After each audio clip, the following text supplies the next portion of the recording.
Ustadz Somad, saya manusia banyak dosa, tidak sholat Jumat.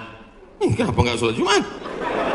Man tarakal jumu'ata salasa marratin, siapa yang nggak sholat Jumat 3 kali berturut-turut tahawunan, bukan karena sakit, bukan karena darurat, tapi karena menyepelekan panggilan Allah, taba'allahu ala qalbi, Allah mengunci pintu hatinya. Kalau sudah hati terkunci, telinga tersumbat, mata tertutup, khatamallahu ala qulubihim wa ala sam'ihim wa ala absarihim ghishawah.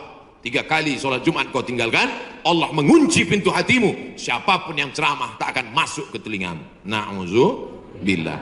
Saya ingin bertobat dan sudah menjalankan taubat, maka sholat Jumatlah engkau. Siapa yang datang hari Jumat saat yang pertama seperti berkurban seekor onta, datang pada saat yang kedua seperti berkurban seekor lembu, datang saat ketiga seperti berkurban seekor kambing, datang saat keempat seperti berkurban seekor ayam, datang saat kelima seperti berkurban sebutir telur ayam. Sekarang banyak yang datang hari Jumat, jangankan telur ayam, telur puyuh pun nggak dapat. Datangnya kapan? Ketika khotib sudah naik ke atas mimbar, jamaah Jumat yang dimuliakan Allah, baru dia datang. Terlambat, udah terlambat sholat sunat lagi. Allahu Akbar. Pakai baju kaos tertulis, emang masalah buat lo. Orang kalau taubat itu malu sama dosa-dosa masa lalu, bukan bangga. Ini banyak juga orang udah taubat. Ustaz Somad, saya ini baru hijrah. Dulu semua saya minum, semua narkotika saya pakai. Ente taubat apa sombong? Orang taubat mengenang dosa itu melelehkan air mata, nangis. Ada juga bukan bangga. Ada juga sebagian jamaah sudah taubat nangis. Ustaz, saya, kamu menyesal minjam uang. La ilallah. Kenapa hati ini masih keras Ustadz? Belum bisa nangis di saat tahajud Ustadz. Datang seorang bertanya kepada Nabi, an qaswatil qalbi, hatinya keras. Apa kata Nabi? At'imil masakin wamsah ra'sal yatim. Kalau mau melembutkan hati, kasih makan fakir miskin, usap kepala anak yatim. Siap? Ngaji jangan ditunda-tunda. Pulang dari sini langsung mampir ke rumah makan, beli nasi bungkus, bawa ke panti jompo. Anak mereka sudah meninggal, hidup sebatang kara, belikan kain sarung, langsung datang. Assalamualaikum Bapak Ketua Panti Jompo. Waalaikumsalam. Berapa semua orang jompo di sini? Ada 100 orang. Saya mau makan siang sama mereka. Semuanya 2 orang aja. Kebetulan bawa nasinya cuma 2 kan. Melihat mereka nanti menyuap, menggeletar tangannya memasukkan nasi yang kau masukkan, maka disitulah hatimu akan lunak. Pergi ke rumah anak yatim, tanya anak yatim sudah berapa bulan gak bayar uang sekolah. Lihat bajunya dijahit sobek, dijahit sobek, rupanya kain sudah lapuk, kain kelas 1 dipakai kelas 6. Belikan bajunya, tenangkan hatinya. Nabi yang mengasih resep ini, an qaswatil qalbi. Azab yang paling hebat bukan miskin, azab yang paling dahsyat bukan susah. Azab di atas azab adalah hati yang keras. Wa inna minal hijarati lama yatafajjaru minhul alhar. Ada batu keras tapi masih bisa mengalirkan air. Wa inna minha lama yahbitu min khasyatillah. Ada batu yang keras tapi hancur berkeping ketika takut kepada Allah. Di atas bukit Tursina, saya ketika naik ke atas bukit Tursina di Mesir, tempat Nabi Musa menerima wahyu, itu nampak batu-batu hancur. Kata imam masjid yang ada di atas, inilah batu yang hancur saat takut kepada Allah SWT. Tapi kalau sudah hati menjadi keras, maka tak akan meleleh apa-apa. Kalau ada orang tidak meleleh apa-apa, pelit, medit, bakhil, itu salah satu ciri hati yang keras. Lunakkan hati dengan banyak bersedekah. Saya kalau ikut pengajian, telinga saya tahan. Kalau ikut sholat malam, mata saya tahan. Kalau datang ke masjid, kaki saya tahan. Tapi kalau sudah keluar duit, dompet saya nggak tahan. Banyak orang ketika keluar, alhamdulillah masjid ini adalah wakaf orang-orang baik di Panyawangan, di Jawa Barat. Ternyata orang-orang Sunda, orang-orang Jawa Barat ini berwakafnya tidak tanggung-tanggung, langsung satu masjid. Mudah-mudahan akan banyak wakaf-wakaf yang lain insyaallah. Amin. Sekarang banyak juga orang berwakaf. Ustaz Somad, itu tanah saya wakafkan. Mantap. Begitu diurus di Badan Pertahanan Nasional, rupanya suratnya 5. Kenapa kau wakafkan tanah bermasalah? Karena bermasalah, itulah saya wakafkan Ustaz. Na'udzubillah. Kalau hatimu masih keras juga, hadirlah di tempat penguburan jenazah. Berdirilah di tepi kubur tempat jenazah. Kubur, suruh kawan satu nyenggol dari belakang. Masuk kau ke dalam, kau sambut jenazahnya, kau pegang masuk ke lubang, terasa dingin dari bawah. Sadarlah bahwa kau juga akan mati masuk ke dalam. Rumahmu yang besar tinggal, istrimu akan nikah dengan brownies. Mobilmu yang mewah akan dijual, suratnya akan berganti di kantor Samsat. Tanahmu akan diganti akte notaris. Kau hanya akan membawa 2-3 helai kain kafan, digulung macam dodol Garut. Apa yang kau bawa mati menghadap Allah SWT? Ada orang Islam mati bawa seragam? Ada. Tadi saya baru dikasih jaket kulit, sayang sekali, tapi jaket itu pun tinggal kalau kau mati, Abdul Somad. Kenapa nggak dipakai sekarang? Panas. Apa yang kau bawa mati? Kalau pernah kau usap kepala anak yatim, kalau pernah kau infak sedekah untuk masjid, itu yang akan kekal abadi. Yang mewakafkan tanah ini sudah meninggal, tapi terang kuburnya, lapang makamnya, insya Allah. Amin. Pikirkan, orang yang cerdas bukan yang IP-nya 4, orang yang cerdas bukan otaknya hebat. Al-Kayyis, orang yang cerdas, mandana nafsahu, mampu menekan hawa nafsunya, wa amila lima ba'dal maut, dia beramal berpikir setelah mati. Ini banyak orang mikirnya setelah pensiun. Saya alhamdulillah Pak Ustaz udah siap nih setelah pensiun nanti. Emangnya yakin malaikat maut datang setelah pensiun? Banyak malaikat maut datang sebelum pensiun. Pikir baik-baik. Pikir itu pelita hati. Lama berpikir sakit hati.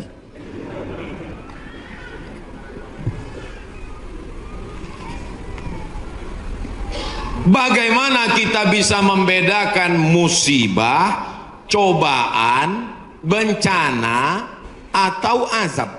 Seperti ujian dosen. Misalnya virus corona yang sedang merebak sehingga dampaknya pada kaum muslimin, khususnya muslimin di Indonesia yang tidak dapat melaksanakan ibadah umroh. Pertanyaan dari Bapak Ridwan Ahmad Faizin Emrian Abidin Bandung. Ternyata ini pertanyaan kolektif. Misalnya saya demam, dari mana saya bisa membedakan demam saya itu menghapus dosa, atau demam laknat, atau demam ujian iman, atau demam itu dari mana saya bisa tahu? Oh, kalau demamnya cuman 36 derajat Celcius itu menghapus dosa. Kalau 40 derajat itu laknat. Kalau 100 derajat kebakaran. Di mana kita bisa tahu? Tidak ada yang bisa membedakannya kecuali introspeksi diri. Satu, la yusibul mu'min min nasabin wala wasabin wala saqamin wala syaukin yastakuha. Kalau ada orang yang kena susah hati, gundah gulana, sakit, duri menusuk tapak kaki, keluar dari rumah lupa pakai sendal, melangkah, duri menusuk tapak kaki, illa kafarallahu anhu biha sayyi'atuh, maka dengan itu sebenarnya Allah ingin membersihkannya dari dosa. Makanya kita selalu husnuzan. Ana, dalam hadis kursi apa kata Allah? Ana inda husni zanni abdi bi, aku menurut prasangka hambaku kepadaku. Maka kalau kita kena penyakit, yang pertama husnuzan pada Allah, bahwa sebenarnya Allah ingin membersihkan kita dari dosa. Yang kedua, saya nggak ada dosa Pak Ustaz. Apa dosa saya? Saya nggak pernah minum khamar, saya nggak pernah sabu-sabu, saya nggak pernah berzina, saya nggak pernah pakai narkoba. Dosamu adalah ketika kau merasa bahwa kau tidak berdosa. Itulah dosa. Dosamu adalah ketika engkau sehat tapi tak kau pakai mensyukuri nikmat Allah. Itulah dosa. Maka ke siapa yang berkata saya tidak pernah silap, saya tidak pernah salah, saat itu dia sedang silap dan salah. Al-insan mahallul khata' wan nisyan. Manusia tempatnya silap, lupa dan salah. Yang kedua, ketika kita sakit, sebenarnya Allah ingin mengangkat derajat kita, karena sebetulnya amal kita tidak cukup. Kita sudah ditempatkan di tempat surga Jannatul Firdaus, tapi ketika malaikat ditanya, sudah cukupkah amalnya? Belum. Beri dia ujian supaya amalnya mencukupkan dia dengan amal sabar. Ada amal yang lebih tinggi dari tahajud, lebih hebat daripada jihad. Apa dia? Innama yuwaffas sabiruna ajrahum bighairi hisab. Amal sabar menerima musibah, tidak caci maki, sumpah serapah. Yang ketiga, bisa jadi laknat Allah. La ta'murunna bil ma'ruf, mestinya kau tolong saudaramu yang ada di Uighur, mestinya kau bantu saudaramu yang sedang teraniaya di India, tapi mulutmu diam, kau tak mau menolong. Ketika musibah dikirimkan Allah dalam bentuk bencana, ternyata yang kena bukan yang jahat-jahat saja, yang baik-baik pun ikut juga kena, maka tidak ada cara lain kecuali mohon ampun, minta ampun, taubat, nasuha kepada Allah Subhanahu wa ta'ala. Oleh sebab itu maka yang bisa membedakannya hanya Allah, dan kita hanya berhusnuzon kepada Allah Subhanahu wa ta'ala. Bagaimana cara membentengi bencana yang semakin banyak akhir-akhir ini? Itulah yang sudah kuceramahkan tadi.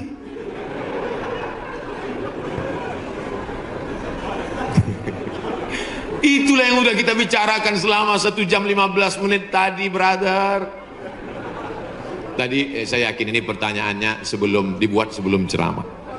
Apabila kita sudah baca amalan-amalan penangkal musibah, tapi musibah masih saja terus datang, bagaimana sikap kita sebagai muslim? Man lam yardha bi qada'i, siapa yang tidak ridha menerima takdirku, walam yasbir bi balai, siapa yang tidak sabar menerima ujianku, falyatlub rabban siwaya, carilah Tuhan selain aku. Ada Tuhan selain Allah?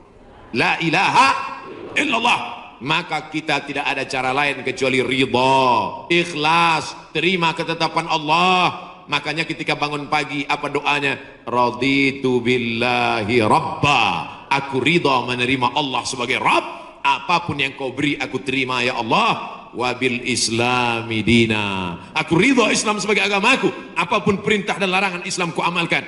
Wabi Muhammadin nabiyya wa rasula, aku ridha Muhammad sebagai rasulku, maka kita ikut sunnah Rasulullah Muhammad sallallahu alaihi wasallam.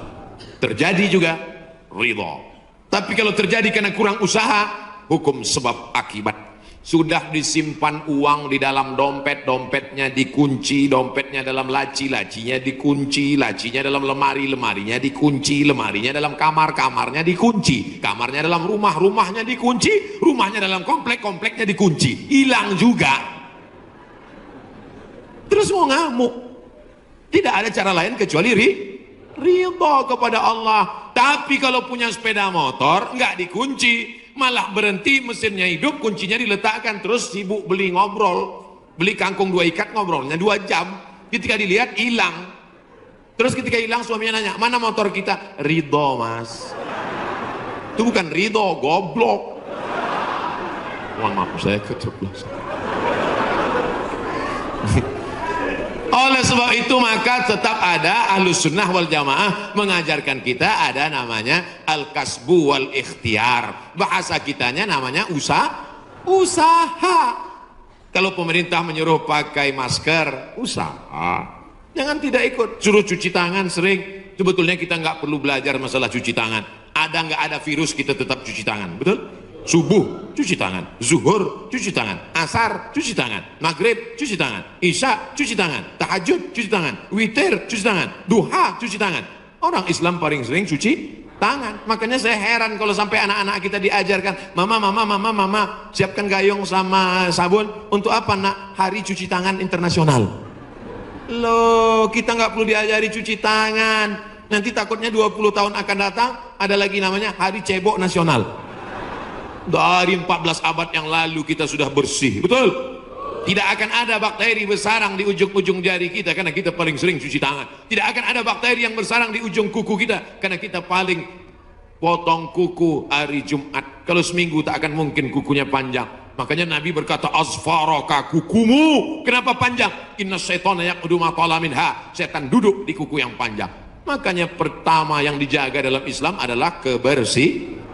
Kuman datang, binatang dipotong. Setelah dipotong darahnya keluar karena ternyata bakteri ada di dalam darah. Setelah darahnya keluar dipotong-potong, dicuci sampai 4 kali. Ibu, saya tidak punya saudara perempuan, waktu masih kecil di rumah bantu ibu di rumah, jadi suruh cuci. Selamat cuci daging, saya cuci.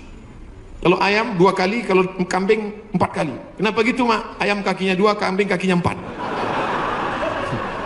Saya nggak tahu anak kecil. Sekarang saya baru tahu, ternyata ayam dagingnya putih, darahnya nggak banyak. 2 kali sudah bersih. Tapi kambing sekali masih merah, 2 kali masih merah, 3 kali agak pucat, 4 kali bersih. Setelah itu baru dimasukkan, dibuang airnya, diselawatkan, baru dimasak. Mereka tidak, kambing tidak dipotong, kambing matinya di stunning. Ada pistol, tapi pelurunya nggak keluar, ditahan. Itu skalanya 8, ditembakkan ke kening sapi. Tembak ke kening sapi, sapinya mati, darahnya nggak keluar. Kalau sampai 8 mati, tapi kalau 7 bodoh aja. Itu sapi-sapi dari Australia yang datang ke tempat kita, yang liar seperti banteng, itu ditembak otaknya skala stunning 7. Bodoh. Ibu kalau ada bapak yang liar, tembak skala itu bodoh. Mas, mama mau pergi arisan, pel lantai, mandikan anak, dan papa. Nah itu udah kena stunning.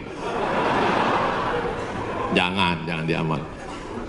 Tidak dipotong, hanya stunning 8 skala, akhirnya sapi tumbang, darahnya masih dalam daging, bercampur dengan darah bakteri penyakit, dipotong-potong, diletakkan di atas api yang tidak terlalu matang, bolak-balik, nggak dicuci, darah nggak keluar, masuk ke dalam roti, dicampur, dimakan barbecue. Habis dimakan, kena penyakit, medco, sapi, medco sapi gila. Sapi aja yang halal bisa menjadi penyakit, apalagi yang dimakan kelelawar, Batman. Maka kita disuruh kulu, makanlah. Tapi yang dimakan itu apa? Min thayyibat. Thayyib artinya baik, baik. Dulu thayyib baik, sekarang thayyib nggak pulang. Mohon maaf Pak Thayyib nyantur sini. Masya Allah, tabarakallah.